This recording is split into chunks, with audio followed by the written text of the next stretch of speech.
Good evening, everyone, and hello from Australia. To all those people who have moved during COVID, I just wanted to reach out at the end of this 2021 year of difference and just really congratulate you. I think you deserve a badge of honor for moving during COVID. And hence the reason I thought I would do a video message to wish everyone for the new year. I've got some wonderful clients that I'm so excited to meet next year. There's a lot to be grateful for. My Tennis Australia clients, goodness, we did your orientation back in 2018.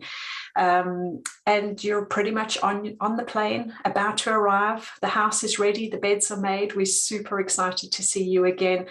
The family from Namibia, gosh, you've had a difficult time. You've planned, you've saved so incredibly hard, and I can't wait to see you in person. You've booked your tickets, they've been cancelled. You've booked again, you've been bumped again, but we're very close.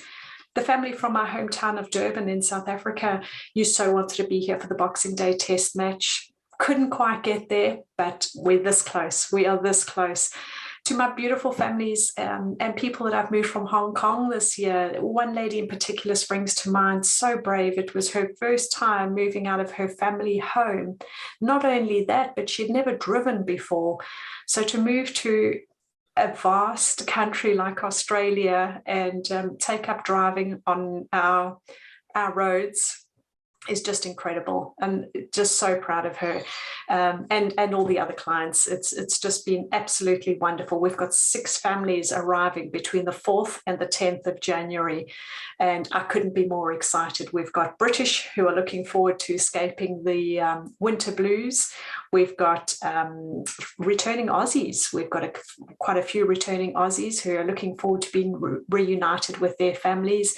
And I could honestly sit here and carry on all day, but I really wanted to reach out to everyone, say thank you for trusting us. Thank you for letting us serve you. It's been an absolute pleasure. We love what we do. To the team around me, Meredith, year in and year out, love you. Cherie, Lisa, Rhodey, Pearl, Diana, thank you so much. You all go the extra mile to find our families the home of their Australian dreams. To my wonderful assistant B, where would I be without you? Thank you so much for your patience, let's say, and always understanding my weird thinking. To everyone, I wish you a happy and a positive 2022. Let's be grateful and let's look for the beauty in everything around us and in everyone we meet. Thank you. I'll see you next year.